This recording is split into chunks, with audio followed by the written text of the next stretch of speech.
எதிர்க்கட்சித் தலைவர் எடப்பாடி கே பழனிசாமியை அநாகரிகமாக விமர்சித்தால் வரும் தேர்தலில் எதிர்க்கட்சிக்கான அந்தஸ்து கூட திமுகவுக்கு கிடைக்காத நிலை உருவாகும் என்று அதிமுக முன்னாள் அமைச்சர் ஆர்.பி. உதயகுமார் தெரிவித்துள்ளார். திமுக 75 விழாவில் துணை முதல்வர் உதயநிதி ஸ்டாலினின் கால் என்ற கடுமையான விமர்சனத்திற்கு உதயகுமார் பதிலடி கொடுத்துள்ளார்.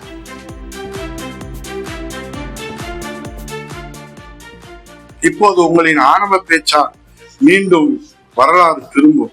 அப்போது உங்கள் அரசியல் பயணம் கேள்விக்குறியாகும். எடப்பாடி அவர்களை நீங்கள் எள்ளி நகையாடுவது, நீங்கள் நையாண்டி செய்வது, நீங்கள் கேலிக்கூத்தாக பேசுவது மன்னர் ஆட்சியில இளவரசனாக வீட்டிருக்கிற உங்கள் தலைகணம்.